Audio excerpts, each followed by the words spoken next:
bienvenue dans la matrescence. Vous écoutez l'épisode numéro 18 de la saison 2. Bonjour à tous et bonjour à toutes. La matrescence, c'est la contraction du mot maternité et adolescence pour expliquer la naissance d'une mère. Et si vous voulez en savoir plus, il suffit d'écouter le premier épisode. Dans ce podcast, on parle du postpartum, du 4e trimestre, de la joie d'être parent, mais de ses difficultés aussi, bref, on parle de la vie. La matrescence met en avant des femmes et des hommes qui racontent, expliquent et donnent une autre définition à la parentalité, loin de l'image lisse et parfois filtrée, aperçue sur les réseaux sociaux. Je suis Clémentine Sarlat, la créatrice de ce podcast. Je suis journaliste de formation dans le sport, à la télé, rien à voir, mais surtout maman d'une petite fille de 2 ans, Ella. Maman, papa. La matrescence transforme la vie des mères, des pères, mais surtout des familles dans leur ensemble, alors parlons-en. Ici, pas de tabou, je vous propose une conversation intime, remplie d'émotions et d'informations. Accoucher à la maison, ça paraît un peu fou dit comme ça. Et pourtant, depuis 15 ans, Isabelle Deputier accompagne chaque mois 10 familles dans ce projet d'AAD. AAD, ça veut dire accouchement à domicile. On dit donc AAD. Alors pourquoi je vous parle d'accouchement à la maison ? 1, parce que je pense qu'il est important de sensibiliser à ce sujet. Et de 2, vous le découvrirez dans l'épisode, parce qu'il est encore plus important de laisser le choix aux femmes et de leur donner les clés pour faire ces choix en connaissance de cause. Alors l'accouchement à la maison représente moins de 1% des naissances en France. Ce n'est absolument pas le cas aux Pays-Bas par exemple, où il y a une véritable politique de natalité avec un taux de 16% de femmes qui accouchent chez elles.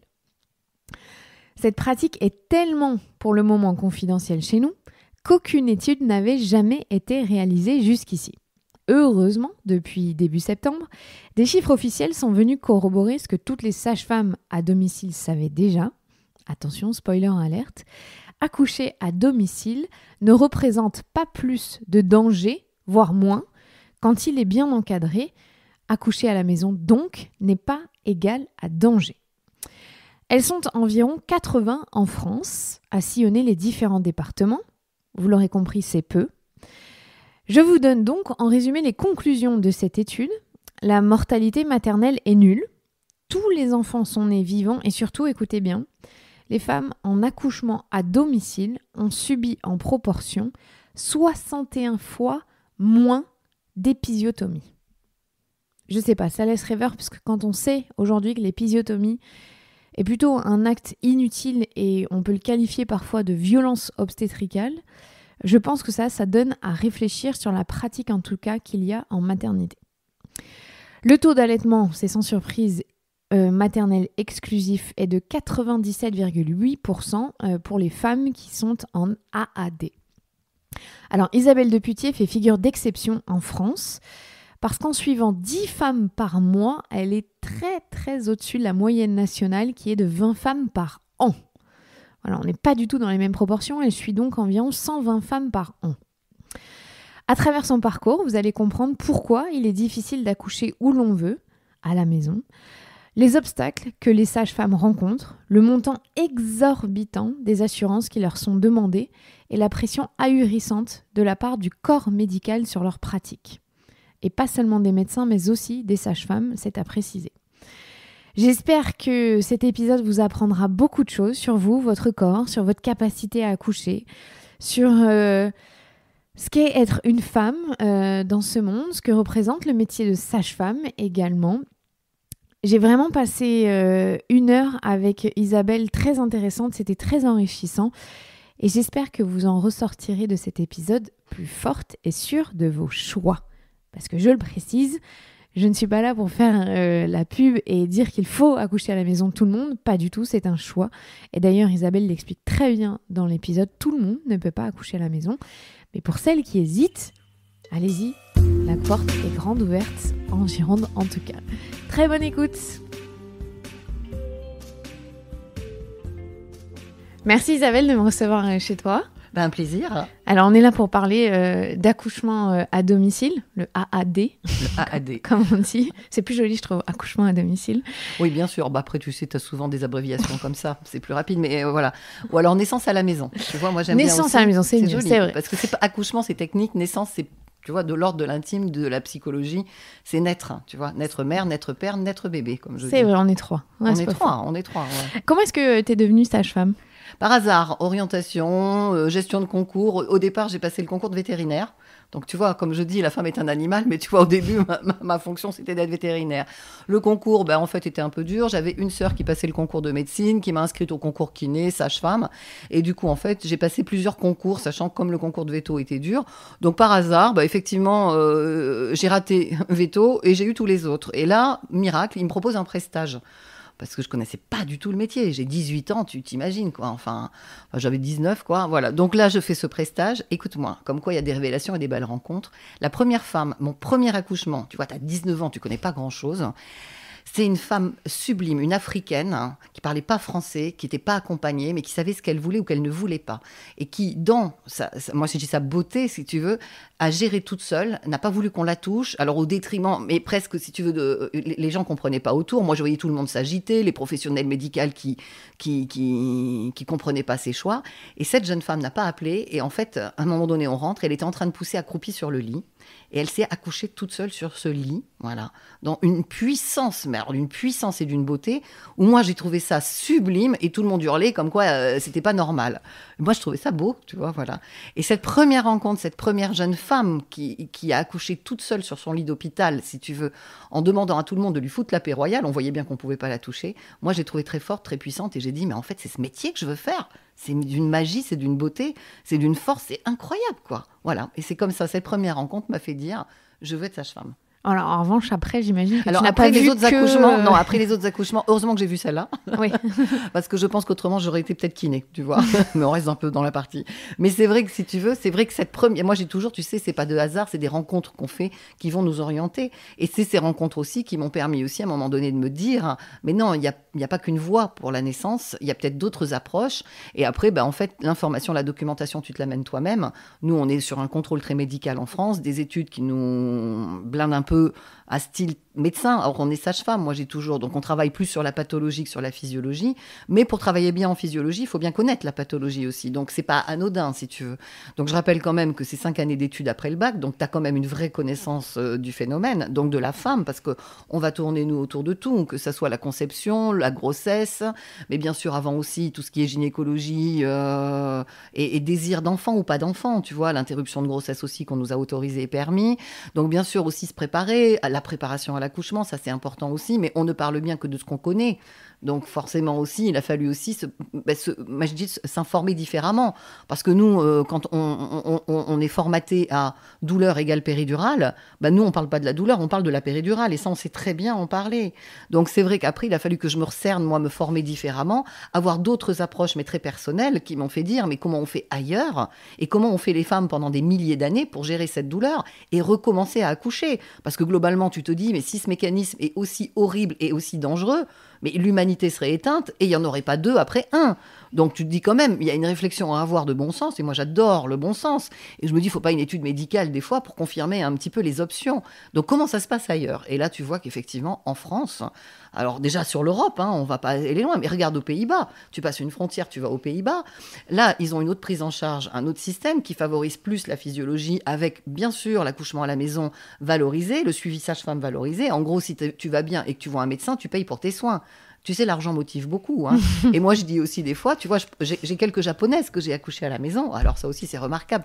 L'ouverture au monde s'est faite aussi. C'est que maintenant, quand tu es sur place, tu as des femmes de partout, quoi. Le monde bouge. Et les rencontres sont magnifiques parce que c'est des étrangères qui t'amènent aussi cette réflexion. Et au Japon, elles te disent, mais nous, d'abord, on a une valeur, c'est le courage. Et que si, effectivement, la femme, elle crie, elle hurle ou elle demande une péridurale, elle est un peu dévalorisée au sein de sa société. Parce que nous, il faut pas exprimer la douleur. Et par contre, elle me dit aussi, tu sais, nous, on n'a pas une sécu comme vous, et nous là-bas, on paye pour la péridurale, et globalement c'est très cher. Donc, je vais te dire que la motivation, c'est de se dire aussi, bon, bah écoute, hein, comme c'est très cher, on va supporter. Donc, tu vois, on a ses moyens, quoi. Hein. Ouais. Et donc, dans ton parcours de sage-femme, t'as été en maternité? Ah voilà, moi, avant tu sais d'être aussi, avant d'être sage-femme, je suis femme et mère. Tu vois, c'est ce que j'aime à dire. Et t'es devenue mère? Non, après avoir été sage-femme. Mais mère, juste après. Juste après. Ouais. C'est-à-dire qu'à l'année de mon concours, si tu veux, moi, j'étais mariée à 21 ans et j'ai eu Gaëtan, mon fils, à 24 ans, tu vois, enfin très vite. Voilà, mais ça, c'était nos choix à nous. Hein, voilà. Et puis après, bien sûr, l'inscription aussi, j'ai 2 autres filles après Gaëtan. Et du coup, mes 3 enfants m'ont fait devenir aussi la femme que je suis, tu vois, avec une réflexion aussi, c'est d'aboutir déjà moi, mon concept, j'ai allaité longtemps. À l'époque, ça se faisait pas. Hein, ils ont plus de 30 ans. J'ai allaité 18 mois. J'ai amené mon tire-lait à la maternité. Et donc, le choix aussi de m'installer effectivement sur un secteur hospitalier, c'était aussi l'intérêt de pouvoir bénéficier d'horaires plus ou moins fixes, si tu veux, même si on a des week-ends, même si on a des gardes, mais on est effectivement... On a beaucoup moins de cette disponibilité qu'on nous demande en libéral, en tout cas. Donc, mon premier choix s'est fait sur l'hôpital pour aussi me dire, parce que l'hôpital me plaît, parce que l'hôpital, il y a aussi le consensus d'être à plusieurs, une équipe, et le travail en équipe est formidable aussi. Bon, voilà, il y a aussi cette dynamique intéressante. Et de me dire que l'hôpital aussi, par rapport à ce qu'il peut offrir, peut aussi bouger et s'orienter, si tu veux. Alors voilà, donc beaucoup d'engagement aussi, militante, hein, bien sûr, syndiquée, enfin, tu vois, un parcours déjà un peu ouais, enfin, voilà, un petit peu essayer de développer, si tu veux, à l'hôpital, plus de physiologie, plus, tu vois, voilà. Mais bon, je me suis rendu compte que l'hôpital a des moyens limités, que l'obstétrique ou l'accouchement n'intéresse pas les hommes. Voilà, parce que si les femmes ont toujours... J'ai entendu dire une fois un directeur qui m'a dit « Mais les bonnes femmes ont toujours accouché comme ça, pourquoi elles ne continuent pas ?» Tu vois, le mot « bonne femme », tu vois ce que ça traduit derrière. Voilà, donc en gros, de quoi elles se plaignent, on leur met tout ce qu'il faut, elles ont qu'à pas demander autre chose. Et je me rappelle qu'à l'époque, pour avoir des ballons, tu sais, des ballons de travail, il a fallu 5 ans de demande à la direction pour avoir des ballons en salle d'accouchement. Alors, je te dis pas, moi, je suis partie à l'époque, donc ça fait 15 ans maintenant, ça fait 15 ans que je suis partie de l'hôpital. Ils promettaient de mettre 1 ou 2 baignoires pour au moins le pré-travail, pour qu'elles puissent se détendre. Et depuis 15 ans que je suis partie, les baignoires sont toujours pas installées. Donc, tu comprends bien que la fatigue et l'épuisement, au bout d'un moment, te fait dire, bon, ok, les moyens sont pas là, ils veulent pas se diriger là-dessus. Et je comprends, enfin, tu sais, l'acte accouchement, ça rentre, c'est financier, hein, tout ça. Ça rentre pas beaucoup, hein, c'est-à-dire un accouchement étant payé 313 €, tu penses bien que là-dessus, les hôpitaux gagnent rien, alors qu'ils dépensent beaucoup. Tu vois, la politique fait qu'on ferme des petites maternités, ils te donnent l'idée de pas sécuritaire, mais c'est pas budgétaire. On perd de l'argent sur une maternité, alors que si tu développes un secteur de transplantation rénale, de trucs comme ça, là, ça a une autre image, si tu veux. Donc, les moyens sont mis en fonction aussi de la rentabilité. C'est de la gestion, hein, maintenant, les hôpitaux. Et donc, c'est pas rentable d'accoucher. Ah, mais non, c'est pas rentable, parce que tu payes rien. Mais par contre, il faut dépenser beaucoup. Moi, je dis toujours, t'imagines, tu rentres toute seule, mais après, vous êtes à 2. Il y a une mère et un bébé. Donc, tu doubles les tarifs alors que tu rentres pas d'argent. Donc, c'est comme ça que ça s'est fait. Donc, après, effectivement, ils te disent, mais c'est dangereux. Tu vois, comme le danger d'accoucher est venu aussi, l'idée du danger. Parce que quand on dit, on ferme des petites maternités, elles sont pas sécuritaires, ce qui veut dire que donc, si c'est pas sécuritaire, c'est que c'est dangereux. Et depuis 20 ans que la politique a fait fermer, mais c'est vieux, hein, ça fait 20 ans qu'on ferme les petites maternités, on se retrouve maintenant, effectivement, nous, alors les femmes, comment je fais ? J'ai pas de choix. Reprends maintenant des secteurs où, effectivement, elles doivent faire 100 km pour aller dans une maternité, les femmes. Alors là, on s'en préoccupe en disant, on va leur payer un hôtel en fin de grossesse pour les rapprocher de la maternité. Mais pense à l'accouchement à la maison, quoi. Enfin. C'est une méconnaissance aussi de la psychologie. Une méconnaissance de tout. Non, mais là, fin de grossesse. Voilà. Et là, tu te dis qu'effectivement, sur le ministère de la Santé, il ne doit pas y avoir beaucoup de sages-femmes qui sont là-bas, quoi. Hein. C'est masculin, tous ces métiers. Et moi, je dis, tu sais, il y a encore un truc. Alors, je suis encore un peu. Je finis la politique et puis après, on parle des femmes. Mais je me rappelle que, tu vois, ne serait-ce que l'orientation maison de naissance, où ça se trouve dans plein de pays, on ne demande pas que l'accouchement à la maison. On demande, nous, la possibilité d'offrir du choix pour que les femmes puissent choisir en connaissance de cause. Voilà. Et les maisons de naissance qui sont pratiquées dans les pays, on va dire, plus protestants, nordiques, Allemagne, Suisse, tu vois tous ces pays où c'est pas des secteurs physiologiques dans une maternité, c'est des vraies maisons de naissance à 30 km d'une maternité. Aucun problème, hein, dans ces structures-là. Mais nous, quand on a demandé ça fait 10 ans, hein, qu'on les demande, je sais qu'il y a 5 ans, le Conseil constitutionnel a interdit, a invalidé l'expertise des maisons de naissance. Tu regardes l'âge moyen du Conseil constitutionnel, tu regardes les sexes, tu dis que c'est des hommes de 80 ans qui imposent à des jeunes femmes le droit d'accoucher comme elles veulent quand même. Bon, entre-temps, l'expertise est revenue, si tu veux, sur le carreau, mais avec 10 expériences en ce moment, je vais dire, on ne va pas conclure à grand-chose, je pense. Et là, les sages-femmes s'épuisent, il y a d'autres contraintes, il faut qu'elles soient 2, payer qu'une seule, mais 2, financièrement, elles ne s'en sortent pas non plus. Donc on voit que politiquement, de toute façon, le sujet, 1, n'intéresse pas, et 2, n'est pas rentable pour eux, si tu veux, voilà. Mais les femmes, par contre, elles continuent d'accoucher. Comment est-ce que tu as décidé, il y a 15 ans, de passer en libéral et d'accompagner les naissances à la maison ? J'avais déjà, si tu veux, moi, une réflexion physiologique donc à l'hôpital où je travaillais. Et cette réflexion m'a amenée aussi à faire de l'accompagnement, on va dire, sauvage, avec des médecins qui avaient des fois, avec un médecin surtout avec qui je travaillais, qui avait dans son bureau un couple, projet de naissance, accouchement le plus physiologique. Il me connaissait, il m'appelait, il me disait « Est-ce que tu veux les prendre en charge ?» Je faisais du bénévolat à l'hôpital. Je les voyais à la maison, je leur faisais des cours en individuel, non rémunérés, bien sûr, parce que moi, ça m'éclatait, si tu veux. C'était ce que je voulais faire, c'était la sage-femme que je voulais être. Et donc après, effectivement, elle m'appelait, je les accompagnais hors mon temps de travail, bien sûr, on ne me rendait pas d'heure. Voilà. Et moi, j'ai pensé, si tu veux, qu'en développant ce type de ressources derrière, au départ, c'était pour montrer que ça pouvait se faire. Et puis, en fait, non, il n'y a pas d'énergie qui veut installer un système. Très seule, pas reconnue, bien sûr, pas rémunérée. Et un jour, mon mari m'a dit, t'en as pas marre ? Il m'a dit de te faire appeler le pigeon de la maternité parce que je pense que les autres rigolent bien quand même. Et là, ouais, c'est vrai, j'ai dit stop, j'arrête.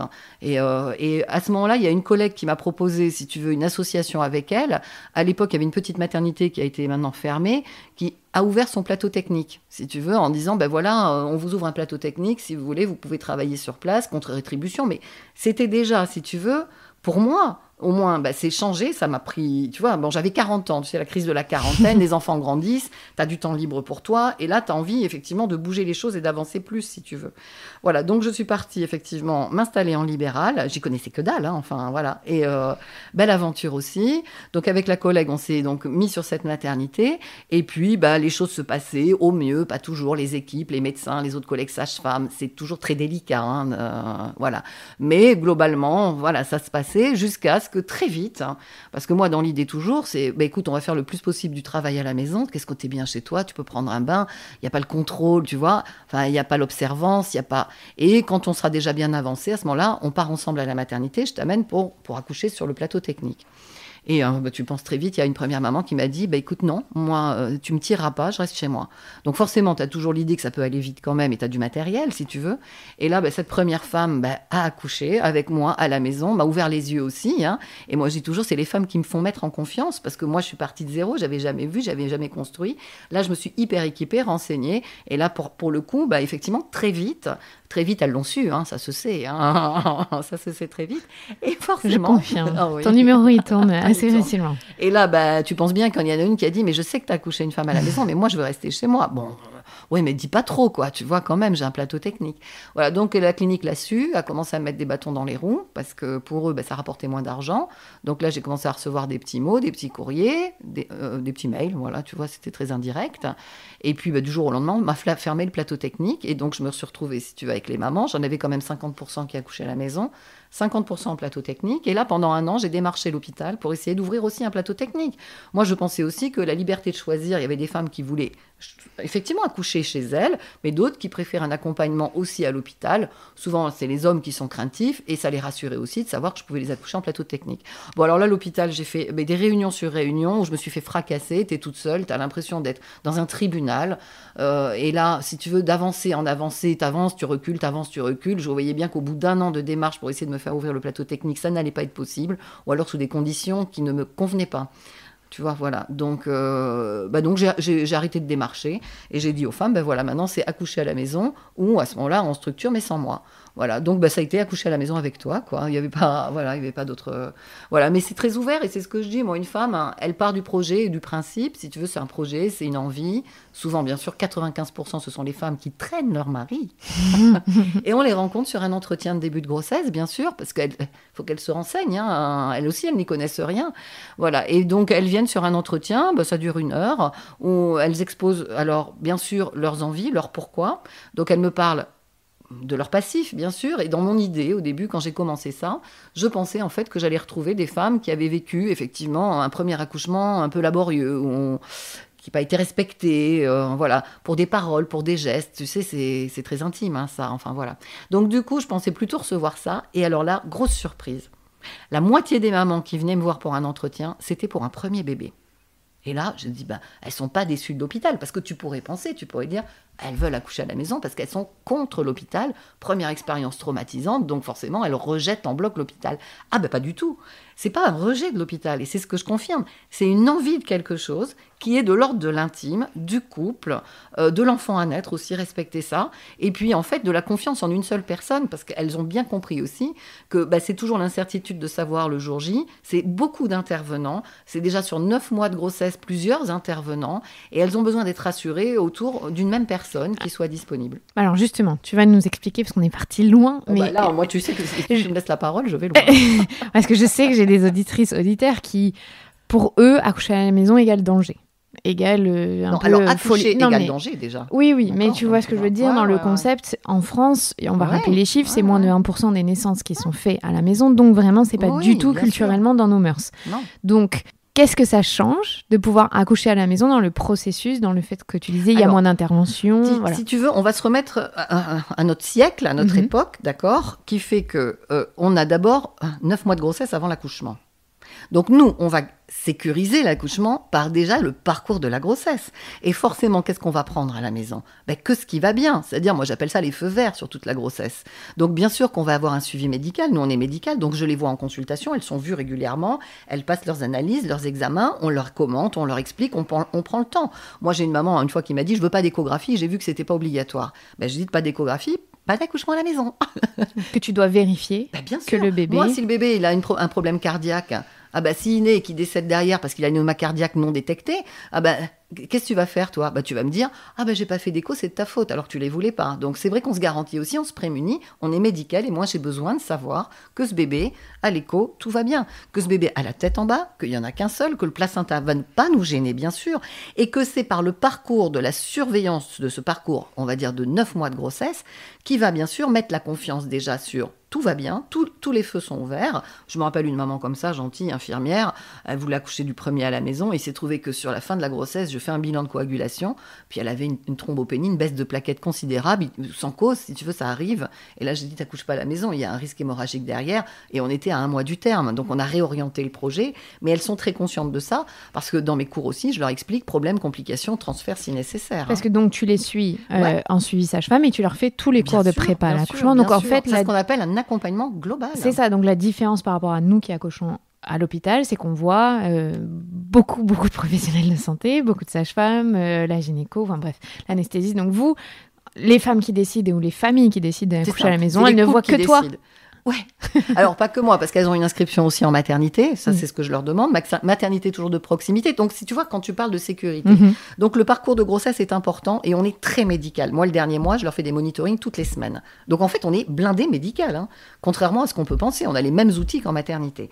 Donc, effectivement, ce parcours de 9 mois de grossesse va apprendre aussi, nous, à les connaître, les fréquenter, qui fait que oui, il y a des fois, on va peut-être sentir une fragilité, peut-être dans la relation et autres, qui pourra dire à un moment donné, je crois qu'il vaut mieux que tu accouches à l'hôpital. C'est pour ça que je dis, on ne sait pas où tu vas accoucher. Et puis s'il y a un vrai diabète gestationnel installé sous insuline, c'est sûr qu'elle accouchera, mais on a le temps de la préparer. Si le bébé est en siège, elle aura peut-être une césarienne. Donc tu comprends bien. Oui, ça veut pas dire, on a choisi d'accoucher à la maison, donc on finira forcément à la maison, dans l'eau et sans césarienne. Et de la même manière, elles sont prêtes aussi, effectivement, en cas, parce que moi je leur dis toujours, mais tu sais, l'ouverture, elle va se faire, tu vas choisir l'orientation que le jour où tu vas rentrer en travail.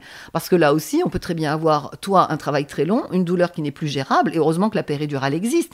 C'est-à-dire que tous ces facteurs sont prêts, mais on ne peut pas prévoir à l'avance. En tout cas, on leur laisse l'opportunité d'apprendre à gérer. Elles ont cette bonne connaissance. Elles sont, alors là, soutenues exceptionnellement par leurs compagnons. Et là, c'est, moi, je dis, tu sais, l'enveloppe sécuritaire, on en a 2. Hein. Une femme, elle n'a pas besoin d'un monitoring pour bien accoucher. Elle a besoin de se sentir en confiance avec la personne aimante, si tu veux. Moi, je dis toujours le compagnon, bien sûr. Et puis, la sage-femme qui doit les englober à tous les deux, qui doit les sécuriser à tous les deux, émotionnellement et là, pour le coup, effectivement, médicalement. Elle a ses 2 appuis. Mais on a besoin d'être sécurisé sur un plan émotionnel. pour sécréter de l'ocytocine. Et tout ça, bien sûr, bien sûr. On va en parler un peu après du processus. Voilà, donc en fait, on sécurise, nous, d'une part par ça, et puis d'autre part, on se rappelle quand même, et là, alors je fais des petits exemples comme ça, mais ma grand-mère, donc maternelle, a accouché en 1930 en Ariège. T'imagines, plein hiver, l'Ariège, la ferme, pas de voiture, pas de téléphone. Le grand-père, il partait avec la carriole à cheval chercher la sage-femme. Tu vois, ça s'est toujours bien passé, hein, parce que, heureusement, sinon on ne serait pas aussi nombreux sur Terre. Mais à l'époque, bien sûr, si ma grand-mère avait eu un problème vrai, qui n'était pas détecté, parce qu'il n'y avait pas d'échographie, il n'y avait rien, il pouvait être prématuré, ce gamin, on ne savait même pas, tu vois, les termes, c'était très imprécis. C'est sûr que là, en plein Ariège, en pleine campagne, pour l'amener à l'hôpital sans téléphone et sans voiture, la perte de temps était colossale, qui a fait qu'à ce moment-là, bien sûr, l'idée de les regrouper sur des structures a été formidable. Et là, ça fait une avancée pour elle, en termes d'hygiène aussi. À la ferme, tu n'avais pas l'hygiène que... Mais par contre, il y avait plus de... Ma grand-mère me disait toujours, mais nous, on n'avait pas besoin de se préparer à l'accouchement. On regardait comment ça se passait à l'étable et on savait comment ça allait se passer pour nous.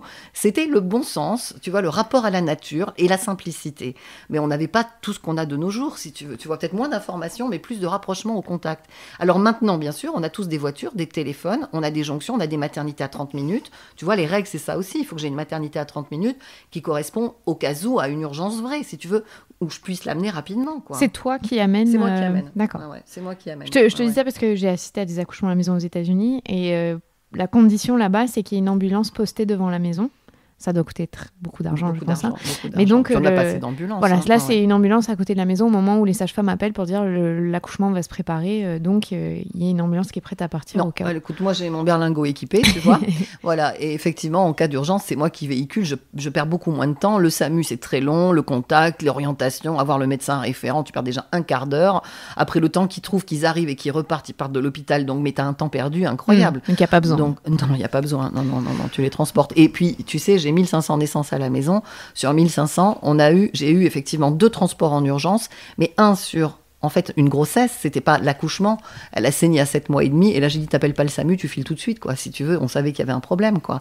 Et une autre maman, c'était une collègue qui m'avait fait un relais à ce moment-là. Elle a perdu les os, et elle a bien vu qu'il y avait le cordon qui glissait un peu devant. Et là, on l'a transportée allongée. L'hôpital était prévenu, ils l'ont césarisé en arrivant, et le bébé allait très bien. Mais sur 1500, tu vois, il y a eu 2 urgences vraies, ce que j'appelle 2 urgences vraies, une sur l'accouchement et une sur une fin de grossesse, quoi, mais qui n'était pas en travail, et voilà, quoi. Mais là, vaut mieux pas appeler le SAMU. Hein. Est-ce que tu peux expliquer les histoires d'assurance pour lesquelles c'est compliqué d'être une sage-femme à domicile? Écoute, on a une reconnaissance moyenne. Tu as bien compris que dans les médias, ça commence juste à apparaître. Mais nous, on va dire le corps professoral, médecin et même sage-femme, je peux dire, sont contre nous. Hein. Il y a encore des conseils départementaux de l'ordre des sages-femmes qui incriminent nos collègues qui font de l'accouchement à la maison. Et c'est ce qu'on appelle la chasse aux sorcières. On est encore sur ce mode-là. On est les personnes à abattre quand même. Et tu sais, on se sent très, très menacés quand même. Mais pourquoi ? Parce qu'on les gêne, parce qu'on les perturbe, parce qu'on remet en cause des pratiques, alors que pour eux, ces pratiques sont essentielles. Ils ont construit ça en disant on est les meilleurs. Et puis tu sais, en France, on est toujours les meilleurs dans le monde. On ne va pas chercher ailleurs comment ça se passe puisqu'on est les meilleurs. Donc on ne remet pas en cause des pratiques institutionnalisées. Et c'est pas tant les médecins, mais c'est l'institution qui va pourrir la chose. Et quand tu as effectivement des services où maintenant l'idée c'est de la rentabilité, où tu mets plus de personnel mais des machines, je vais te dire que quand tu as une sage-femme qui court sur 3 à 4 accouchements en même temps, et moi je comprends aussi les collègues qui sont en burn-out, quoi. Donc forcément, tu as une agressivité générale et ça se retranscrit sur l'accompagnement, malgré le fait qu'elle soit hyper humaine et qu'elle se décarcasse sans même penser à elle. Hein. Enfin, je vais te dire que moi, le travail de sage-femme à l'hôpital... Voilà, quoi. Hein. Ouais. Et donc, au niveau des assurances, qu'il faut le dire, il y a aussi ça, le fait que vous êtes entravés. Alors, on est entravé parce qu'en fait, si tu veux, comme on n'a pas cette reconnaissance, on n'a pas de statistiques, donc ils ne peuvent pas évaluer par rapport au risque l'indemnité, étant donné qu'il n'y a pas eu de procès vrai, tu vois, il n'y a pas eu de problème, et ils ne peuvent pas se fixer là-dessus, et on n'est pas nombreuses. Donc moi, je vais te dire... Tu sais combien vous êtes en France ? En France, on a un recensement, alors on serait à peu près, on va dire, entre 60 et 70. C'est tout ? Même pas une par département. On couvre des territoires énormes. Vous êtes 2 en Gironde. Alors là, si tu veux, il y a ma collègue effectivement sur le bassin, mais dans sa capacité, on n'a pas toutes les mêmes capacités de suivi non plus, pour des raisons personnelles, si tu veux, tu vois. Et voilà, donc moi, quand j'en ai 10 par mois, Valérie en fait peut-être 10 par an, quoi, tu vois. Mais au moins, il y a une représentation, ça permet d'eux, quoi. Mais bon, c'est vrai que je vois le Creuse, enfin tous ces coins-là, mais j'ai une collègue sage-femme, d'ailleurs elle a arrêté, parce qu'elle était débordée. Elle faisait 8 départements. Dans le centre de la France, 8 départements. Elle était toute seule pour 8 départements. T'arrives plus à gérer, t'as plus de vie, quoi. Tu fais que de la voiture. Voilà. Donc, non, si tu veux, on n'est pas reconnus, pas légitimés, pas de procès, pas assez nombreuses. Ils avaient dit, tu vois, comme les motards, à un moment donné, les motards n'avaient pas d'assurance. Ils n'avaient pas d'assurance non plus. Personne ne voulait assurer parce que là, il y avait trop d'accidents sur les motards. Ben, les motards se sont greffés entre eux pour créer leur propre assurance. Mais ils étaient suffisamment nombreux pour pouvoir faire une mutualisation, si tu veux. Donc, faire une collecte. Vous l'êtes pas encore assez. Non, mais tu crois qu'on va se payer, nous, à 70? Déjà, on n'est pas payé, on n'a pas d'argent. L'État, c'est 312 € un accouchement, on peut y rester 15 heures. Et l'État nous en prend la moitié, hein, d'accord? Eh ben, attends, on est taxé là-dessus. Donc, quand tu sais que tu restes 10 heures sur un accouchement et que tu vas gagner 150 € à la clé, tu comprends bien que là aussi, il faut être passionné, quoi. Hein, voilà. Tu comprends pourquoi il n'y en a pas beaucoup, quoi. Donc, comment tu veux qu'on paye 200 000 € d'assurance par an? C'est ce qu'ils nous demandent au même titre que les médecins. Mais il faut savoir qu'un médecin, il est payé au niveau de son assurance professionnelle, à la fois, bien sûr, par la structure dans laquelle il bosse. Et puis, quoi aussi? Par ta cotisation. Parce que la CPAM, figure-toi, va verser au médecin une commission aussi. Donc, tu payes, toi, l'assurance du médecin. Et nous, qui va nous payer? Nous, c'est à nous de payer 200 000 €. C'est infaisable, ingérable. Alors ils disent, mais vous voyez, on peut vous assurer. Non, parce que je gagne jamais ça, moi. Enfin... Et comment vous faites concrètement? Alors, si tu veux, concrètement, on se débrouille. Moi, j'ai la chance, si tu veux, ça fait 15 ans maintenant que je suis libérale. Ça fait 15 ans que je pratique de l'accompagnement global. Et l'assurance, à l'époque, il n'y avait pas encore ces émergences, parce que ça, c'est venu depuis l'Europe. Ces problèmes d'assurance, les pays limitrophes, elles avaient une assurance, les sages-femmes frontalières n'en avaient pas, et c'est venu de la base de l'Europe il y a à peu près 12 ans, si tu veux, ce problème d'assurance. Avant, c'était tranquille. Et donc, si tu veux, moi, comme il y a 15 ans, j'ai une assurance qui me couvre sur l'accouchement inopiné à domicile. D'accord. Il y a le mot inopiné que j'arrive pas à faire supprimer. c'est drôle comme mot. C'est inopiné. C'est inopiné. Oh bah tiens, je savais pas. Zut, j'ai pas le temps de l'amener à la maternité. Alors, comment ça se passe, un accouchement à la maison? Tu as suivi la grossesse. Ouais. Et donc, ça se passe comment? La maman t'appelle, elle commence à sentir les contractions, elle a perdu les os. Qu'est-ce que concrètement... J'ai un repérage avant. Parce que là, tu penses bien à domicile, j'ai intérêt à voir où est-ce qu'elles habitent aussi. Parce qu'il faut que je me mette dans le lieu, il faut que je vois le trajet. Elles accouchent à 80% la nuit. Donc, 2h du matin, elles t'appellent. Tu vois, bon, là, ça va, en ce moment, il pleut pas. Mais quand il pleut, que c'est le déluge, 2h du matin, tu sors de ta couette. Je peux te dire, faut savoir que il y a des fois, c'est un peu dur, quand même. Voilà. Et puis, en fait, tu penses tout de suite que elle est plus dans la difficulté que toi, quand même. Elle a mal, elle a peur, elle est toute seule avec son mari et elle a besoin qu'on la rassure. Donc là, dès que tu penses à ça, tu te dis, allez, je vais vite l'aider. Café, bien sûr, parce que moi, sans café, je peux pas tenir. Alors, bon, il y en a, elle me laisse pas boire le café parce que quand tu as un quatrième qui démarre vite, là, je lui dis, tu me prépares le café pour quand j'arrive. Toi, t'as pas le temps de te le faire. Non, et donc, oui, tu as repéré avant où bien elle sûr, va pouvoir je repère accoucher. Avant, bien sûr. On repère les lieux, on repère aussi un peu la maison. Il ne faut pas non plus que ce soit... il y a quand même un minimum d'hygiène. Elle passe pas au javel, mais il faut quand même, voilà. Et après, voilà, elles m'exposent leur point de vue, sachant que c'est instinctif, qu'il y en a qui s'étaient rêvés d'accoucher à 4 pattes sur leur lit, et en fait, elles ont terminé plutôt allongées sur le canapé, quoi. Enfin, voilà. Donc, en fait, il y a 2 pièces. Donc, en fait, si tu veux, je fais mes repérages avant. Je leur laisse aussi, bien sûr, des listes de médicaments que je vais avoir besoin. Autant anesthésiques locaux si jamais il y a des points de suture à mettre. Moi, je transporte toujours ma bouteille d'oxygène. J'ai tout le matériel. J'ai un siège d'accouchement. J'ai la réanimation maman, les produits anti-hémorragiques. J'ai tout ce qu'il faut aussi pour le bébé en réanimation. Tu vois, je me prépare toujours si jamais... Je dirais, tu vois, sur un accouchement à la maison, dans 5% des cas, je vais intervenir. Une épaule qui coince, un placenta à vérifier, tu vois, des choses comme ça. Dans 95% des cas, non, je suis juste là pour les masser, leur parler. Alors, bien sûr, leur donner aussi mes petites consignes, si tu veux. Mais en général, elles le font très bien, quoi. Voilà, donc je suis là pour être auprès d'eux. Voilà. Et prendre la main, voilà, pour prendre la main si je sens qu'il y a un problème, quoi. Et orienter si nécessaire aussi. Voilà. Donc mes petits repérages sont faits avant, liste de petits matériels aussi qu'elles vont avoir. Et après, donc je fais. Alors, c'est vrai que c'est très déterminant. Moi, je fais toute la Gironde. T'imagines, le département, c'est le département le plus grand. D'accord. On a heureusement quand même des trajectoires plates. Je suis pas de montagne, je suis pas dans les Alpes, donc ça va plus vite de faire 50 km ici. On a quand même un réseau autoroutier et routier performant, assez ligne droite et assez plat. Donc c'est vrai qu'en moi, souvent, c'est en temps de trajet que je vais parler et pas en kilomètres. Ça m'intéresse pas, c'est le temps de trajet qu'il faut. Voilà. Et effectivement, si tu veux, donc elles sont inscrites toujours en maternité de secteur périphérique. Donc sur le département, je travaille avec que les maternités publiques. Voilà, avec des abords très différents d'une maternité à l'autre. Sur des maternités, mon travail est reconnu. Bon, mais pas de difficulté, elles s'inscrivent, il y a plutôt pas des discours chaleureux non plus, si tu veux, mais au moins, on va dire, on leur fait pas peur, quoi. Et puis, alors là, il y a des maternités où, alors là, quand elles sortent de là, on les a dézinguées, démoralisées, on leur a promis la mort pour elles, la mort pour leur enfant, l'hémorragie. En fait, voilà, je les récupère à la petite cuillère avec, en fait, c'est antidéontologique, c'est horrible, quoi. Enfin, elles subissent des pressions que je subis moi au quotidien, hein, quand même, hein, voilà. Donc, c'est vrai que là, il y a des discours qui sont monstrueux. Quand je te dis monstrueux, c'est monstrueux, il faut s'accrocher, hein, quand même, hein. Voilà, donc tu vois que même aussi au niveau de l'organisation, il y a des gens qui sont coopérants, mais qui vont pas en tout cas voilà, les détruire. Entraver, oui. Voilà. Mais il y en a qui sont très destructeurs, hein. Ouais, ouais. Alors qu'ils savent même pas qui je suis et comment je travaille. Ils préfèrent rester en fait dans leur ignorance que plutôt de m'appeler et de me dire comment vous travaillez, avec quoi vous travaillez. Il y en a qui pensent que je travaille sans rien, quoi. Tu vois, genre le bœuf et l'âne et la crèche au milieu, quoi. Enfin, bon bref. Sur la paille. Ouais. Et dans le documentaire Accoucher autrement, qui va sortir bientôt, que j'ai vu en avant-première, donc c'est génial, on te voit accompagner un couple. Et personnellement, je trouve ça chouette qu'on puisse montrer et qu'on enlève le cliché de se dire les gens qui accouchent à la maison sont les gens qui vivent dans la forêt, quoi, en gros. Tu sais, ce cliché qu'il y a. Parce que les couples que tu accompagnes sont des couples qui vivent en ville. Bah, écoute, tu vois, il y a une sociologue qui est venue faire un travail, parce que je regroupe beaucoup de gens qui s'informent maintenant. Donc, il y a des. Bon, je dis toujours, j'aimerais bien ouvrir, moi, mon cabinet à des internes en gynéco-obstétrique qui voient aussi ce que c'est que l'accouchement physiologique, mais je pense qu'il n'y en a aucun qui viendra.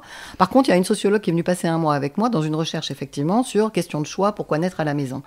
Et en fait, elle, en sociologie, elle a déterminé effectivement en groupe, donc des personnes sur... C'est vrai que ça correspond quand même à des tendances, hein, bien sûr. Donc des groupes de gens donc toujours très installés en société, c'est-à-dire qu'ils travaillent tous les deux. Donc au niveau, si tu veux, on est plutôt sur des études supérieures. On est, alors, on va dire, elle l'a formaté comme ça, c'est pour ça que je te donne les résultats de son étude sociologique, mais on va dire un tiers de professions médicales ou paramédicales. Donc des gens qui connaissent de l'intérieur comment ça se passe et qui n'en veulent pas pour eux, c'est rigolo, hein, quand même, tu vois. On va dire après un tiers, effectivement... Alors peut-être de gens, ce que j'appelle un peu communautaire aussi, parce que bien sûr le mot se passe par communauté. Donc on va avoir aussi un groupement assez religieux des fois, parce que on est pour vivre une expérience, on va dire humaine. Donc on peut avoir catholique ou tu vois musulman aussi. Alors c'est vrai que dans ces groupes aussi, en ce moment, j'ai une tendance aussi à peut-être les musulmanes très voilées, qui ont une recherche aussi de pas vouloir d'hommes, d'avoir plus l'intimité qu'elles souhaitent. Et je pense qu'il y a du bouche à oreille qui circule, tu vois, par communauté, ce que j'appelle par communauté. Donc j'ai un tiers aussi comme ça. Et puis après, je vais avoir aussi ces gens, si tu veux, qui sont dans une recherche de bien-être. Pas que naître, N-A-I-T-R-E, mais être aussi, avec cette démarche de se dire, voilà, nous on veut mieux vivre, moins consommer, manger peut-être mieux, et qu'est-ce qu'on veut au mieux pour nos enfants aussi. Donc ça va comprendre bien sûr le démarrage, la naissance, qu'est-ce que je veux pour faire naître un bébé dans de bonnes conditions, vivre cette expérience aussi, mais ça va aboutir derrière à l'éducation, à l'école, c'est-à-dire c'est des profils si tu veux. Donc ceux-là, tu pourrais peut-être les mettre, et c'est couillon, mais tu vois, là les bobos parisiens, là, mais non, parce que ces gens-là, il y en a, l'information se passe, et forcément, on est sur du bac plus aussi. Et après, c'est ce que je dis, j'ai du tout venant, entre guillemets. J'ai une maman caissière, tu vois, enfin, voilà. Mais en général, c'est un profil couple quand même. Et bien sûr qu'au début, même si l'homme traîne beaucoup les pieds, hein, à venir, au bout d'un moment, je le convainc pas, si tu veux, mais il écoute. Et c'est ce que je dis, le choix, il se détermine pas à l'entretien. C'est pas oui ou non, c'est on va faire un parcours ensemble. Et si dans ce parcours, il y a des peurs, voilà. Et si même à l'accouchement, tu le sens pas, mais elle est toute prête aussi à partir à la maternité. C'est-à-dire qu'il n'y a aucune entrave et la liberté de choisir se porte jusqu'au bout. Et ce choix, moi aussi, des fois, je dis stop, on arrête à la maison, parce que là, je crois qu'il faut qu'on aille à la maternité, quoi. Voilà. Alors, tu as accouché, tu disais, 1500 couples, femmes. Ouais. Est-ce qu'il y a il y en a un qui te vient à l'esprit, donc un souvenir que tu aurais, quelque chose qui t'a marqué? J'en ai trop. Alors après, là, maintenant, j'ai les cartes fidélité plus, je les appelle. Il y en a, ils ont fait tous leurs enfants. Ouais. 6 à la maison avec moi. T'imagines, hein? T'imagines. Ça, c'est plus des patientes, c'est des amis, quoi. Tu vois ce que je veux te dire? On dépasse ce cadre-là. Et là, on est ce qu'on appelle la sage-femme de famille. Quand on a ce niveau de sage-femme de famille, ou quand tu arrives dans la maison, tous les enfants viennent te faire la bise, tu les reconnais. Alors, des fois, je révise les prénoms à l'avance, hein, parce que j'oublie un peu les prénoms. Il y en a beaucoup. Mais c'est vrai que là, le titre de sage-femme de famille est extraordinaire. Je te donne l'anecdote comme ça. J'ai une petite blanche comme ça, qui a fait un joli dessin à sa maman. Et puis, et sa maman qui lui dit, il y avait le bébé, enfin dans le ventre, et elle demande à Blanche, et elle lui dit, mais Blanche, tu sais ce qu'il faut pour faire un bébé? Et Blanche qui répond, elle avait 4 ans, il faut un papa, une maman et une sage-femme. Tu vois, ça s'appelle sage-femme de famille. Et quand tu es à ce niveau-là, voilà, c'est pas remplaçable, quoi. Donc, des anecdotes, j'en ai bourré. Non, mais je pourrais t'en raconter, je vais pas t'en raconter. Mais oui, j'ai des flashs comme ça, des ambiances, des odeurs, du calme, de la pénombre, de l'animalité, un feu de bois. Tu vois ce que je veux te dire? Un regard, une main qui serre, une parole, enfin voilà. Il y a tellement de... voilà, mais j'ai des très très beaux souvenirs. Je note pas les accouchements. Alors des fois, moi, là, je suis là, il est à 10 sur 10, celui-là. Hein. Mais je dirais dans leur expression, c'est pas, on va pas noter, tu vois, du style. Moi, j'aime pas ces femmes. Des fois, dans trop le contrôle, tu vois, la japonaise, là, elle contrôle tout, machin. Moi, celle qui exprime, qui gémisse, qui se tordent, qui te regardent avec désespoir, mais sur lequel, justement, tu as quand même une utilité. Celles-là, elles sont magnifiques aussi, si tu veux. Voilà, donc c'est pas, on va pas noter, tu sais, en disant, l'accouchement 10 sur 10, parce que c'est plein de choses différentes. Et même si elle a gémi, même si elle a pas cru, ouais, il y a des fois, au bout d'un moment, je dis, là, alors des fois, bon, c'est un peu, tu sais... carotte et bâton. Il y a des fois, je dis, bon, là, s'il sort pas, il va falloir qu'on aille à la maternité. Hein. Il faut que tu le pousses, là, maintenant. Alors, je peux dire que ça marche. Hein. Elle le pousse derrière. Mais ça, à l'hôpital, des fois, on te dit, si ça sort pas, on va faire un forceps. Hein. Ou une césarienne. Ou une césarienne. Là, ça te motive aussi. Ouais, alors, tu sais, c'est toujours ça. Moi, je dis, on est là, en termes... Alors, on est femme, bien sûr, on est mère, et on est dans cette transmission. C'est vrai qu'elles ont un regard à nous, on les materne, hein, c'est vrai. Et ça passe, alors, bien sûr. Alors là, tu vois, le reproche qu'on me fait, c'est de tutoyer les patientes que j'accompagne. Ça, ils supportent pas que je tutoie les patientes, et on m'a fait remarquer que la médecine d'aujourd'hui n'était plus une médecine paternaliste. Voilà, tu vois. Alors moi, j'ai du mal quand même avec une maman à qui j'ai relationné, les doigts dans le vagin, à 4 pattes par terre avec 2 bougies, de lui dire vous quand même, tu vois. Voilà. Et puis il y a une différence entre paternaliste, où on sait tous... Pater. Voilà, non, mais ce que ça implique de supériorité.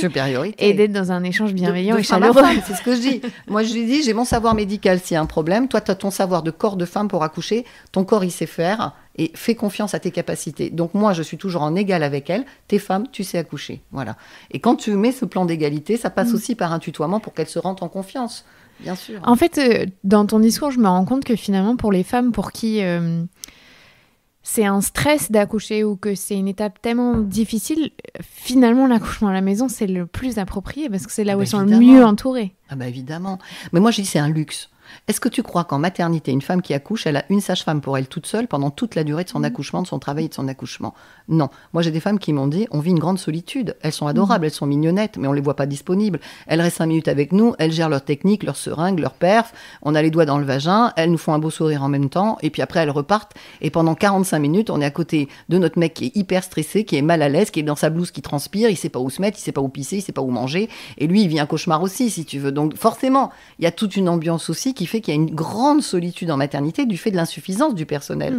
Là, le luxe qu'elles ont, c'est d'avoir la connaissance de cette sage-femme, avoir établi une relation de confiance, bien sûr, avec elle. Si on n'a pas la relation de confiance, on n'ira pas non plus, bien sûr, ni pour elle, ni pour nous. Hein.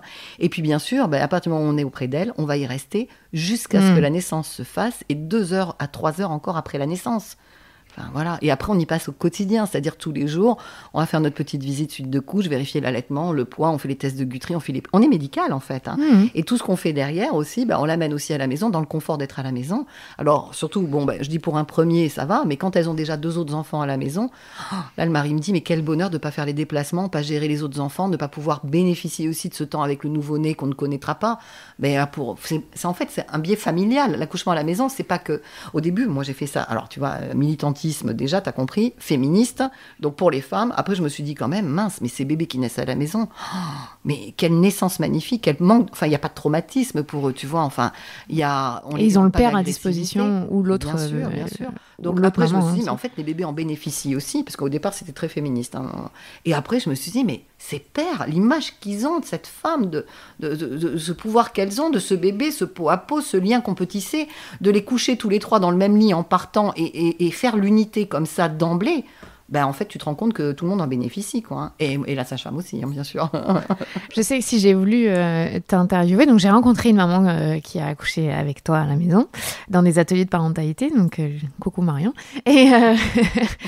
Et nous, on s'était rencontrés à une conférence, mais donc mon podcast, ça parle de naître mère, du fait de devenir mère, et je suis quelque part intimement convaincue que quand on accouche bien, on devient mère plus facilement. Que quand l'accouchement se passe dans les meilleures dispositions, créer le lien d'attachement avec son enfant est beaucoup plus facile. Est-ce que toi, tu l'as vu aussi, ça, la différence entre quand un accouchement se passe de manière magique ? Alors, tu vois, il faudrait faire des études. Oui, je sais, aussi, mais là, je te demande ton ressenti. Mais mon ressenti, c'est que souvent, et j'ai travaillé quand même en maternité 20 ans, tu comprends bien que j'ai quand même un recul sur la maternité, et qui me faisait dire, cette détresse de baby blues, par exemple, tu vois, elle l'avait toute. Elles pleuraient toutes, oui. Et on disait, c'est hormonal, on ne sait pas trop, enfin bref, d'accord. Écoute-moi, à la maison, depuis que je les accompagne, je n'ai pas de baby blues. Ah ouais. Et ouais. Ah, c'est incroyable ça. Tu vois ça serait à étudier, par exemple. Alors, des fois, elles me disent, je pleure de trop de bonheur. Mais ça me fait plaisir. Non, parce que c'est pas pareil. Moi, je l'ai eu, ce baby blues, et à 72 heures après accouchement, mais c'était pas trop de bonheur. Ah non, je ne l'ai pas à la maison. Donc, il n'y a pas de facteur hormonal dans le baby blues. Non. Il y a un facteur environnemental de pression. Alors, ce que j'appelle, moi, en fait, de leur mettre, en fait, c'est pas méchant de leur part, mais c'est institutionnel encore. C'est de leur mettre trop d'avis avec trop de personnes qui vont les effondrer, qui fait qu'au lieu d'écouter leur bébé et leur savoir ancestral, les femmes croient qu'elles sont incompétentes et au bout de 3 jours, elles ont l'impression d'être nulles avec leur bébé, qu'elles vont jamais y arriver. Le nombre de femmes qui disent ça, c'est incroyable. Et voilà. Et à la maison, j'ai pas ça. À la maison, elles dorment avec leur bébé et avec leur mari et ils prennent en charge ce bébé en même temps. Donc, ils apprennent en même temps. On a un lien. Moi, au début, je me disais, mais elles vont m'appeler toutes les 10 minutes, tu vois. Mais jamais. Elles sont en confiance tout de suite. Et quand tu accouches par ce biais-là, moi, je dis toujours, tu sais, la fonction de la douleur. Tu dis, pourquoi la douleur de l'accouchement ? Pourquoi on a la douleur de l'accouchement ? Bon, bien sûr, il faut s'informer quand même. Le jour J, il faut que tu aies mal parce que sinon, tu accouches n'importe où. Bon, mais la deuxième chose aussi, c'est que c'est initiatique. Tu dis passage de femme à mère. Tout rite initiatique s'accompagne d'une épreuve. C'est la douleur, l'initiation, tu comprends ? Et c'est comme ça qu'on avance et qu'on grandit.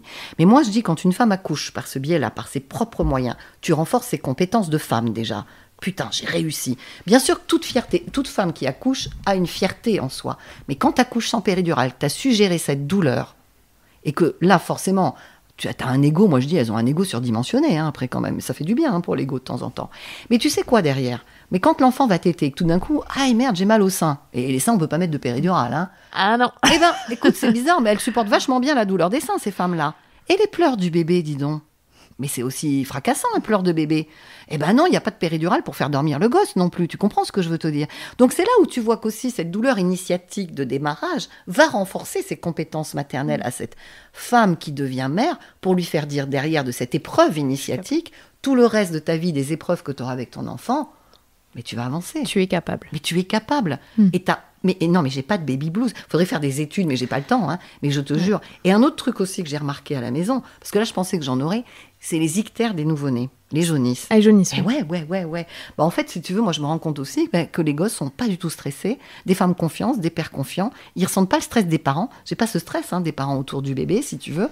Après, bien sûr, il y a aussi une fonction physiologique. Je pense aussi que cet enfant naît, et ça, faudrait s'y intéresser dans ce microbiote très personnel qui est la maison. Dont Michel Audin parle. Mais très il bien. a raison, si tu veux. Et moi, je dis aussi que la colonisation aussi de ce milieu va favoriser aussi la mise en route de ce bébé qui fait que moi, des jaunisses à la maison, j'en ai pas, quoi. Pas comme à l'hôpital, en tout cas. Donc là, ça vaudrait le coup aussi d'étudier le parcours, quoi, tu vois, bien sûr. Des chercheuses ou chercheurs qui sont en médecine nous écoutent, allez-y, il y a des sujets d'études magnifiques. C'est bon sujet d'études. J'ai une question, du coup, c'est impossible que tu accouches à domicile des bébés prématurés. Impossible. Ah non, impossible. Et après terme. Donc là, on va surveiller, bien sûr. Et après, moi aussi, je me fixe aussi mes propres limites. On est obligé quand même de respecter. D'accord, tu as quand même et donc, je leur donne effectivement, délai. Terme plus 1 semaine. Et si effectivement, c'est pas venu, elles sont déclenchées à l'hôpital, quoi. D'accord. Oh, maintenant, on a nos petites astuces. Voilà, il n'y a pas que la perfusion de Saint-Océan pour déclencher. On a plein de petites astuces, nous, qui nous ont été transmises aussi par ces belles rencontres que je te disais, par ces femmes de l'étranger qui, dans ces pays, pratiquent d'autres choses, d'autres concepts. Vas-y, t'en aurais une comme une petite astuce? Ah ben non, ça c'est perso. Tu les gardes. Ah, d'accord. Non, ça je les garde, bien sûr. Okay. Et ça fait que, en fait, j'en ai pas beaucoup qui dépassent vraiment le terme, sauf si vraiment elles n'ont pas voulu qu'on fasse quoi que ce soit. C'est un choix aussi. J'ai lisé des articles sur toi et je crois que c'est en 2010, une maman a créé une petite surprise et a rassemblé toutes les familles où tu as mis des enfants au monde, où tu as aidé. Il y a quelques réunions comme ça. Et t'as voilà. vu celle de 2010, c'est mais on en a quelques-unes d'autres comme ça. Ouais, d'autres après. Je lisais, c'était 800 familles, je crois, qui sont venues. Enfin, je sais pas, vous étiez combien? En fait, si tu veux, quand tu regroupes les familles, tu regroupes le couple. Bien sûr, donc, il peut y avoir beaucoup. 800 personnes, mais ça faisait pas 800 familles, t'imagines. Alors là, on pouvait pas, quoi. Mais oui, il y a eu effectivement, en gros, plus de 200 familles. On s'est réunis comme ça sur un petit parc pour les enfants. Ah oui, donc c'est ça, sur le bassin d'Arcachon, voilà. Et donc, du coup, on a fait une journée complète. Mais c'est génial. C'est génial. Des émotions à n'en plus finir, quoi. Enfin, ouais. C'est vrai que je me rappelle de beaucoup. Des fois, tu vois, quand tu me disais des anecdotes, c'est que des fois, j'oublie les prénoms, tu penses, j'en vois beaucoup. Mais alors, tout d'un coup, j'ai le flash qui m'arrive, parce que je te parle des flashs, et je dis, ah oui, toi, c'était là, c'était ça, c'était comme ça. Et elles sont assez toujours bluffées parce qu'elles me disent, mais tu te rappelles? Bah oui, tu vis avec toi des trucs tellement forts que de toute façon, dans ta tête, c'est toujours au fond de ta tête. Et il suffit d'un détail, qu'elle te donne un détail pour que toute l'histoire se réécrive. Voilà. Donc, ouais, c'était magique. Et puis, de temps en temps, on fait ces petites réunions comme ça, quoi. Ouais. T'as jamais regretté d'avoir quitté l'hôpital pour te mettre... Ah non, jamais. Ah non. Et tu sais, il y a des fois, on me dit, mais tu voudrais pas... Non, mais je pourrais plus. Je pourrais plus ne pas les laisser libres de leurs émotions. Les structures ne le permettent pas, si tu veux. Voilà. Et puis moi... avoir 3 femmes en travail à gérer en même temps, ça m'intéresse pas, quoi. Et moi, ce que je veux, c'est la globalité, c'est savoir qui j'accouche, c'est les connaître à l'avance, ce qui n'est pas permis à l'hôpital. Donc, c'est ce parcours global qui est important, si tu veux. On compte pas nos heures, on compte pas nos temps. Elle nous appelle au téléphone à 2h du matin. Bon, il y a des fois, je dis, je vais faire une exposition de bouchons muqueux. J'ai tellement de photos de bouchons muqueux sur mon portable. Non, ça, c'est, tu vois, les termes. Je vais faire une expo bouchon muqueux parce que 2h du matin, t'as les photos, quoi. Tu vois. Je vois bien. Ces questionnements qu'on a tout à la fin. C'est d'avoir quelqu'un, un intervenant qui puisse dire. être là, disponible, et qui puisse leur dire réellement ce que c'est. Parce que sinon, c'est l'angoisse, l'inquiétude, et les urgences, et tout le parcours qui les stresse énormément. Avec des gens qui vont les inquiéter aussi énormément, si tu veux. On n'a pas besoin de ça quand on est enceinte. Hein. T'as tes propres angoisses, t'as pas besoin d'avoir celles des autres. Hein. Ouais.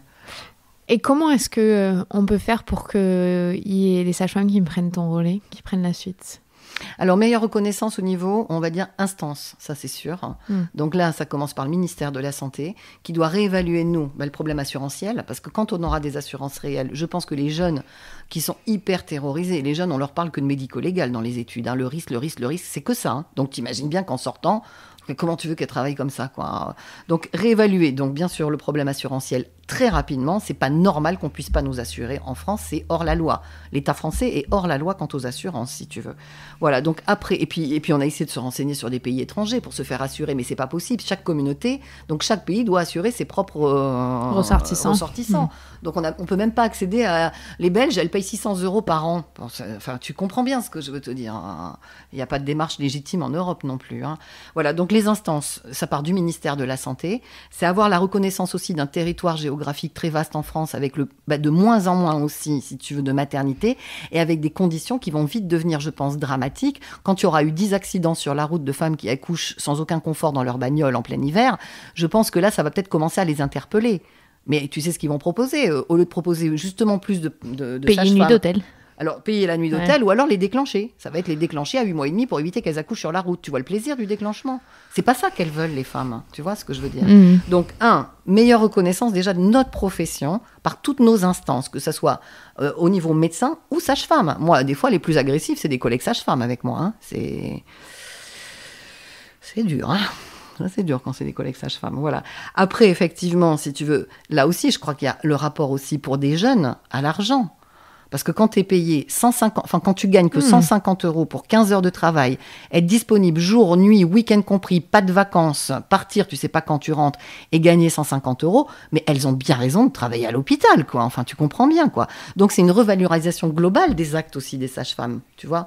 Donc, les instances, la valorisation salariale aussi pour que des jeunes puissent s'installer, l'assurance, et puis la formation. On va reprendre l'origine, je vais te dire. Quand on leur parle que de médico-légal, de risque et qu'on développe que la pathologie dans les écoles de sages-femmes et qu'on leur interdit, tu vois par exemple, l'école de sages-femmes de Bordeaux interdit aux étudiants de sages-femmes de venir en stage avec moi. Il est noté sur leur convention de stage, un petit article alinéa 3 bis, tu vois, comme quoi une étudiante sage-femme de Bordeaux ne doit ni voir ni approcher une femme qui accouche à la maison. Tu comprends ? Ah oui, non. J'ai du mal à comprendre. C'est ça en France. Donc déjà, la formation de base, elle n'est pas adaptée, si tu veux. Voilà. On interdit aux étudiantes de Bordeaux de venir en stage chez moi. J'imagine qu'il y a un mouvement qui se crée, parce qu'avec tout ce qu'on sait sur les violences obstétricales, gynécologiques, la parole qui s'est libérée, ça va plus largement avec le MeToo, j'imagine qu'aujourd'hui, les femmes commencent aussi un peu à regarder à droite à gauche ce qui se fait.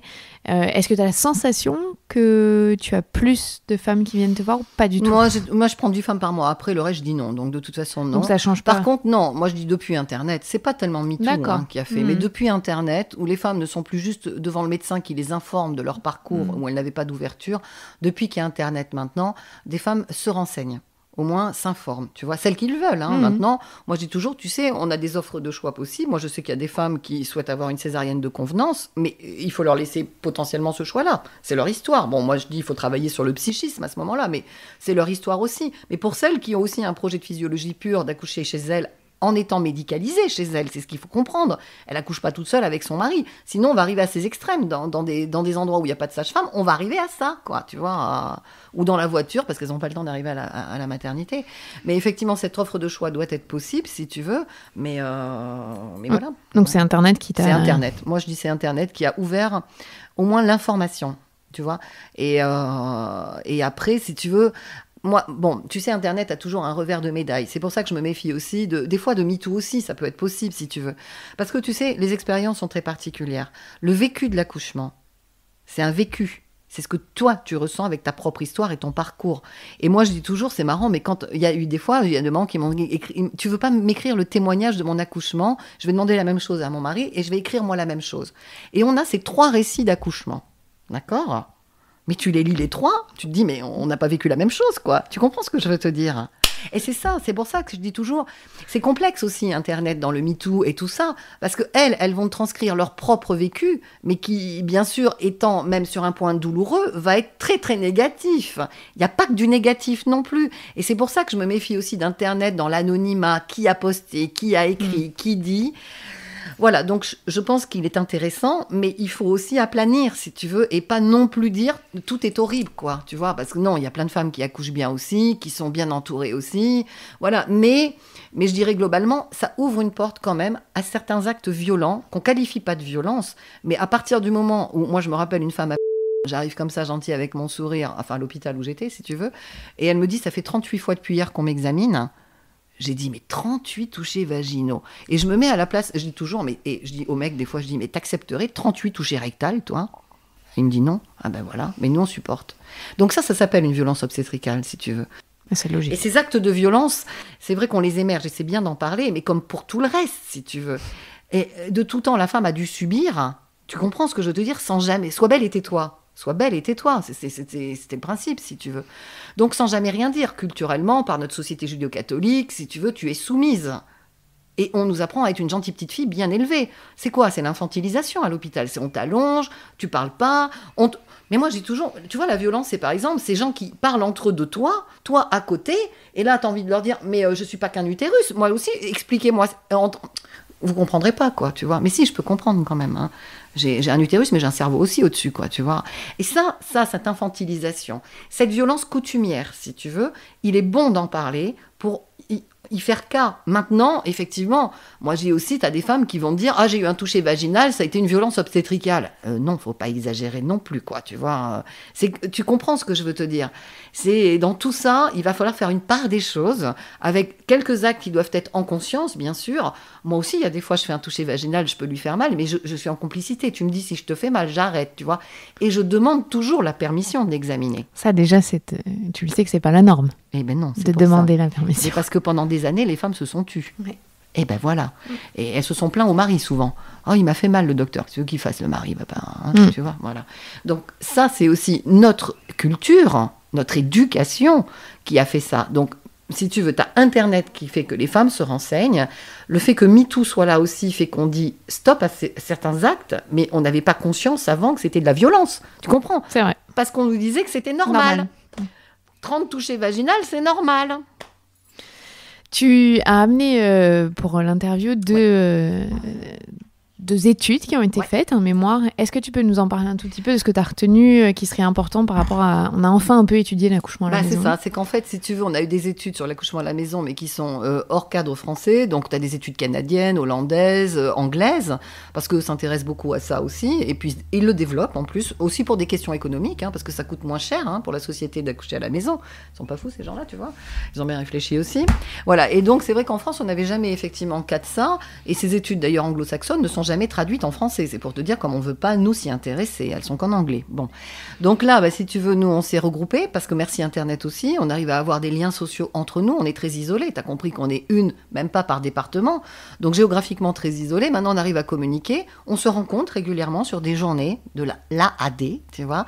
Et comme ça, j'ai mis des visages sur des filles que je connaissais pas, enfin que je connaissais de nom, que je sais aussi militantes comme moi, mais que j'identifiais pas. Donc maintenant, c'est bien, on s'est identifié, on se rencontre assez régulièrement, on essaye tous les ans de se voir. Voilà, une petite journée par-ci, là c'était à Nîmes qu'on s'est rencontrés.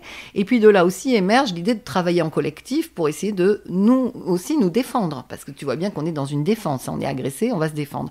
Et pour la reconnaissance ne passe que par des statistiques et c'est légitime. Et tant qu'on n'a pas publié de chiffres, on peut pas avoir de reconnaissance sur aucune instance. Donc là, on s'est pris en main, ce qui est pas facile, parce qu'on a déjà des niveaux de 70 à 90 heures par semaine de travail. Et donc, on a effectivement, alors, un groupement, une associatif, donc l'APAAD, tu vois, Association professionnelle de l'accouchement accompagné à domicile. Donc ça, c'est un réseau, si tu veux, que de sages-femmes qui sont inscrites dessus, qui pratiquent l'accouchement à la maison. Et effectivement, on a réalisé, donc là, il y a des filles très motivées qui gèrent bien l'outil informatique aussi, qui ont pris des statisticiens aussi, et elles ont élaboré des grilles de statistiques où on a pu rentrer toutes nos données, nous, de 2018.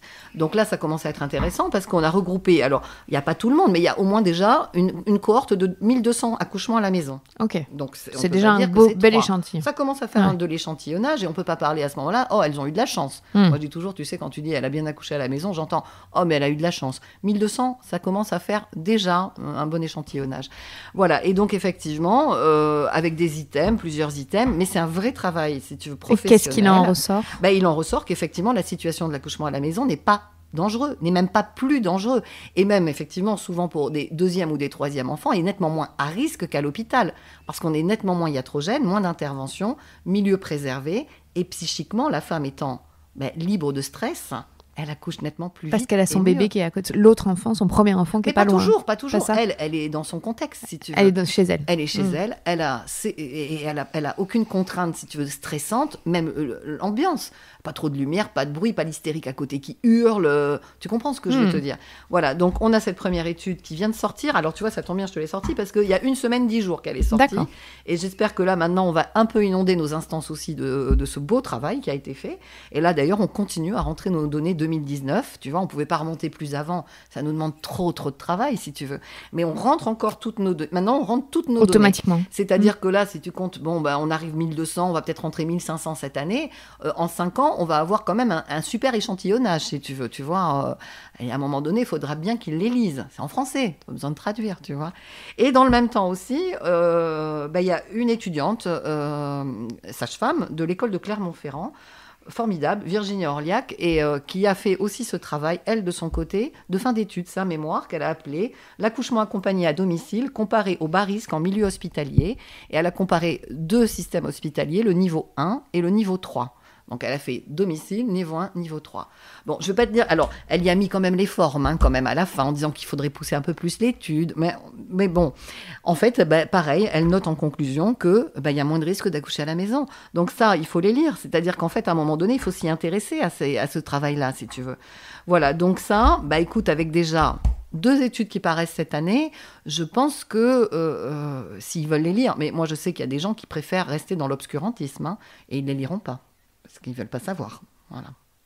Bon, ce qui ne change pas, c'est que tu as toujours 10 femmes par mois. Oui. Donc, il y a quand même des gens en Gironde, parce qu'on rappelle, vous écoutez sûrement peut-être ailleurs, mais en Gironde, c'est encore possible.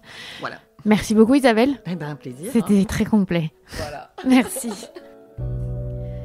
Merci à vous d'avoir écouté cet épisode avec Isabelle. Merci à elle d'avoir pris du temps de nous expliquer. Je vous donnerai toutes les informations dans la barre d'informations sur le documentaire auquel elle a participé, sur les livres qu'elle recommande. Elle m'en a envoyé 5, dont 2 dont j'avais parlé dans mon podcast, dans les livres qui m'avaient bouleversée, et notamment ce très beau livre de Ina May Gaskin, le guide pour un accouchement naturel. Donc voilà, vous aurez ces 5 livres. Je vais essayer de vous transmettre l'état des lieux en AAD, que l'étude qu'elle m'a fournie, qui est très intéressante, parce qu'il y a peut-être des femmes qui ont envie d'aller plus loin. Si c'est le cas, n'hésitez pas à me contacter. Sinon, n'hésitez pas non plus à mettre 5 étoiles sur ce podcast, à laisser des commentaires, à partager, à faire découvrir. Je vois bien l'engouement qu'il y a eu après l'épisode avec le docteur Catherine Guéguin, j'en suis ravie. Je vais continuer à faire des professionnels de la santé, de la petite enfance autour de la maternité, parce que je sens qu'il y a un besoin, une écoute et une demande. Donc voilà, je continue, j'arrête de parler. Très bonne journée, fin de journée, week-end, peu importe. À très vite, à la semaine prochaine.